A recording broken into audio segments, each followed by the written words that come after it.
அனைவருக்கும் வணக்கம். இந்தியாவுடைய கட்டுப்பாட்டையும் மீறி உள்ளே புகுந்திருக்குது சீனா. இதுதான் இன்றைய ஹெட்லைன்ஸாக இந்த பிராந்தியம் முழுவதும் இருக்கிற பத்திரிகைகள் போட்டுக்கிட்டு வராங்க. நண்பர்களே, சீனா எங்க உள்ள நுழைஞ்சிருக்குது, அதற்கு எதிர்வினையாக இந்தியா என்ன செய்து கொண்டிருக்குது, இதை பற்றி தான் இன்னைக்கு பார்க்க போறோம். நண்பர்களே வாங்க. நண்பர்களே, இது வரைக்கும் நீங்கள் நம்ம சேனலை சப்ஸ்கிரைப் பண்ணாமல் இருக்கீங்கன்னா கீழே இருக்கிற சப்ஸ்கிரைப் பட்டனை தட்டிட்டு வாங்க நண்பர்களே, வீடியோக்கு போகலாம்.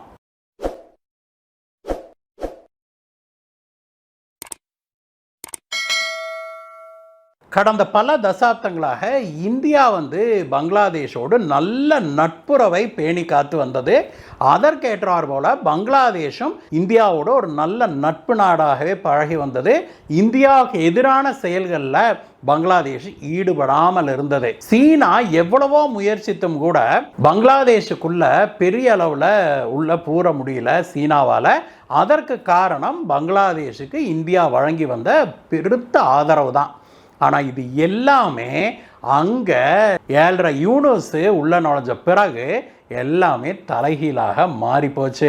ஷேக் ஹசீனாவை விரட்டி அடிச்சுட்டு அங்கே புரட்சிங்கிற பேரில் அமெரிக்கா ஒரு டம்மி கவர்மெண்ட்டை உருவாக்கி அதற்கு ஒரு தலையாக சீஃப் அட்வைசர் அப்படிங்கிற ஒரு பதவியில் ஒரு டம்மியை கொண்டு உட்கார வச்சது. அதுதான் முகமது யூனுஸ்.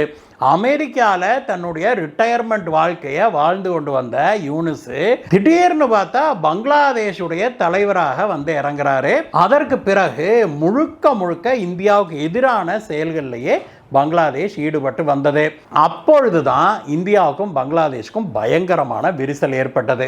அதுக்கு பிறகு பங்களாதேஷில் எலெக்ஷன் வந்தது. அதுக்கப்புறம் அங்கே கலிதா ஜியாவுடைய கட்சி ஆட்சியை பிடிச்சது. அந்த பிரதமர் ரஹ்மான் ஒரு மாடரேட்டாக தெரிகிறாரு. அவர் இந்தியாவுக்கு எதிராக பெரிய அளவில் போகமாட்டாரு அப்படின்னு நாம் எல்லாம் எதிர்பார்த்துக்கிட்டு இருந்தபோது இந்தியாவுக்கு வந்தது பேரதிர்ச்சி. வழக்கமாக இந்த பிராந்தியத்தை சேர்ந்த நாடுகளுடைய தலைவர்கள் எல்லாம் அங்கே பதவியேற்ற பிறகு முதல் வெளிநாட்டு பயணமாக இந்தியாவுக்கு தான் வருவாங்க. தாரிக் ரஹ்மான் அங்கே பங்களாதேஷில் பிரதமராக பதவியேற்று கொண்ட உடனேயே அவரை சந்தித்த முதல் வெளிநாட்டு அதிகாரி இந்தியாவுடைய தூதர் தான். அப்பொழுது பாரத பிரதமர் திரு நரேந்திர மோடி அவர்களுடைய ஒரு ஸ்பெஷல் இன்விடேஷனை அவருக்கு வழங்கினாரு நம்முடைய தூதர்.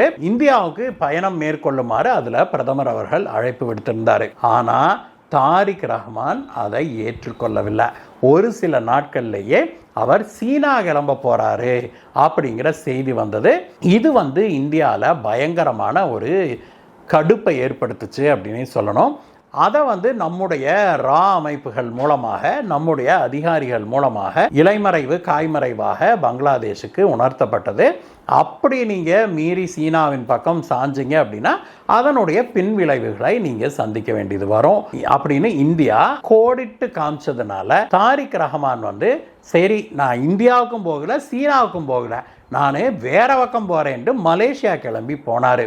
மலேசியா போயிட்டு வந்த மனுஷன் அடுத்ததாக எங்கே போனார் அப்படின்னு பார்த்தா சீனாவுக்கு தான் போயிருக்கிறாரு. ஜூன் 25 சீனா போய் இறங்கின தாரிக் ரஹ்மான சிவப்பு கம்பள வரவேற்பு கொடுத்து சீனா வரவேற்றது. அது மட்டும் இல்லை, நேற்றைய தினம் அவர் சீனாவுடைய அதிபரான ஜி ஜின்பிங்கை சந்தித்து பேசியிருக்கிறாரு. அப்பொழுது ஜி ஜின்பிங் பங்களாதேஷுக்கு பெரிய அளவில் பொருளாதார உதவிகளை நாங்கள் செய்ய முன் வர்றோம் அப்படின்னு சொல்லியிருக்கிறாங்க. அது மட்டும் இல்லை, அந்த மீட்டிங் முடிஞ்ச கையோட நேற்று சீனாவுடைய முன்னணி தொழிலதிபர்கள் 25 பேரை தாரிக் ரஹ்மான் சந்திச்சிருக்கிறாரு. அப்படி அவர் சந்தித்த போது தாரிக் ரஹ்மான் என்ன சொல்லியிருக்கிறார் அப்படின்னா, நிறைய மாற்றங்கள் பங்களாதேஷில் நிகழ்ந்திருக்குது. பழைய மாதிரி நீங்கள் பங்களாதேஷை அணுகக்கூடாது. நாங்கள் உங்களுக்கு நிறைய சலுகைகளை நாங்கள் வாரி வழங்குகிறோம். இதற்கான அறிவிப்பெல்லாம் ஏற்கனவே வந்துருச்சு. வெளிநாடுகளிலிருந்து முதலீடு செய்கிற நிறுவனங்களுக்கு 5 வருடங்களுக்கு டாக்ஸ் ரிஃபார்மை நாங்கள் மேற்கொள்கிறோம். அதாவது வரி தள்ளுபடிலாம் சொல்ல, டாக்ஸ் ரிஃபார்மை நாங்கள் மேற்கொள்கிறோம். அதாவது குறைவான வரியை நாங்கள் போட போகிறோம் அப்படின்லாம் அவர் அறிவித்தார். அவர் பேசி முடித்த பிறகு அங்கே கூடியிருந்த அந்த தொழிலதிபர்கள்லாம் தங்களுடைய நிறுவனங்கள் எந்தெந்த ஃபீல்டில் அங்கே முதலீடு செய்ய முன் வர்றோம் அப்படிங்கிறத அவங்க அறிவித்தாங்க. அந்த அறிவிப்புகளின்படி பார்த்தோம் அப்படின்னா பங்களாதேஷுக்கு 9.2 பில்லியன் அமெரிக்கன் டாலர் அளவுக்கு புதிய முதலீடுகள் வரும் அப்படின்னு சொல்லி அவங்க ப்ராமிஸ் பண்ணியிருக்கிறாங்க. இதில் மிகவும் கவலை அளிக்கக்கூடிய விஷயமாக எதை பார்க்குறோம் அப்படின்னாக்க, இந்த மோங்லா அப்படிங்கிற ஒரு துறைமுகம் இருக்குது நண்பர்களே. அந்த துறைமுகத்தில் ஏற்கனவே ஒரு பகுதியை இந்தியாவுடைய நிறுவனங்கள் அங்கே முதலீடு செய்து டெவலப்மெண்ட் பண்ணுவதற்காக பங்களாதேஷுடைய அரசாங்கம் ஒதுக்கி இருந்தது. எந்த அரசாங்கம்? யூனுஸுக்கு முன்னாடி இருந்த ஷேக் ஹசீனா அரசாங்கம். யூனுஸுடைய அரசாங்கம் தான் இந்தியாவுக்கு எதிராக எல்லாம் பண்ணுச்சு இல்லையா? யூனுஸுடைய அரசாங்கம் அந்த உத்தரவை ரத்து செய்ததை நாம் பார்த்தோம். இப்போ தாரிக் ரஹ்மான் என்ன பண்ணியிருக்கிறாரு, அந்த பகுதி, அதாவது அந்த துறைமுகத்தில் அந்த மோங்லா துறைமுக டெவலப்மெண்ட்டு இந்தியாவுக்கு வழங்குவதற்காக அங்கே இடமெல்லாம் ஒதுக்கி எல்லாம் ரெடி பண்ணாங்களே, அதை சீன நிறுவனங்களுக்கு வழங்கியிருக்கிறாரு. அந்த பகுதியில் சீன நிறுவனங்கள் பெரிய அளவில் முதலீடு செய்வாங்க அப்படின்னும், துறைமுகத்தில் கண்டெய்னர் டெர்மினலு, அப்புறம் பல மேனுஃபேக்சரிங் செக்டார் உட்பட பல விஷயங்களை அந்த பகுதியில் அவங்க செய்யவிருப்பதாக செய்திகள் வெளிவந்திருக்குது. அப்படி மார்க் பண்ணியிருக்கிற பகுதி, இந்த துறைமுக பகுதி இருக்குது இல்லையா, டெவலப்மெண்ட்டுக்கு மார்க் பண்ணியிருக்கிற பகுதி எதுன்னு பார்த்தா, இப்பொழுது அங்கே ரோஹிங்கியா அகதிகள் முகாம்கள் இருக்கிற பகுதி. டெவலப்மெண்ட்டுக்காக அதை மார்க் பண்ணியிருக்கிறது.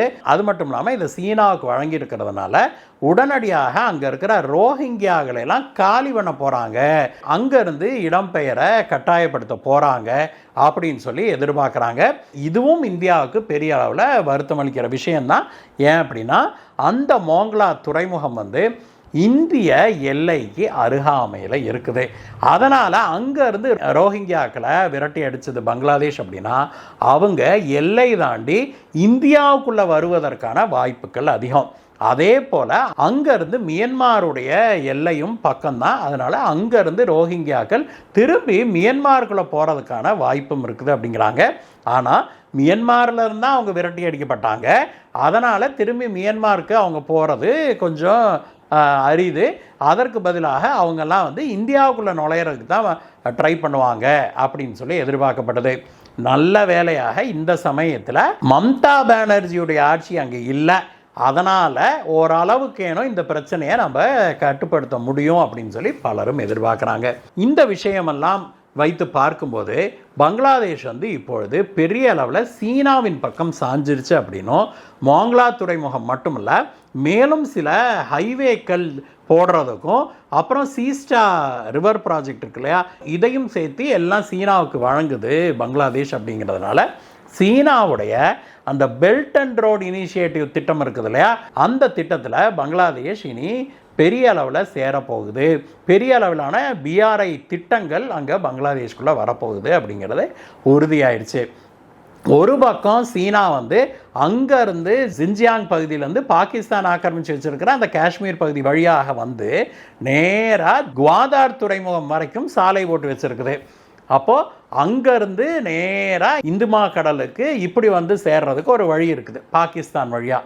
இப்போது சீனா இந்தியாவுடைய கிழக்கு பகுதியில் அப்படியே மியன்மார் வழியாக ஒரு ரோட்டை போட்டு அங்கேருந்து மோங்லா துறைமுகத்துக்கு வருவதற்கு சாலை, பெரிய அளவிலான ஹைவே போடுறதுக்கு திட்டமிட்டிருக்குது.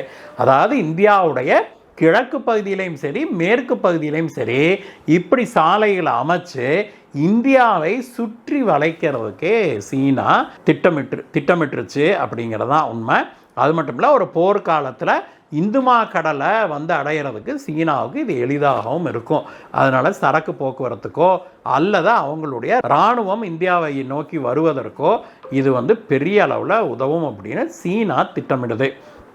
இந்த விஷயம் இந்தியாவுக்கு உண்மையிலேயே கவலை அளிக்கிற விஷயமாக தான் இருக்குது. இதற்கு எதிர்வினையாக இந்தியா என்ன செய்ய போகுது அப்படிங்கிறத நாம் பொறுத்திருந்து தான் பார்க்க வேணும். இந்த வீடியோவை பற்றிய உங்களுடைய கருத்துக்களை சொல்லுங்கள் நண்பர்களே. மீண்டும் உங்களை வேற வீடியோ சந்திக்கிறேன் கைஸ். Bye bye.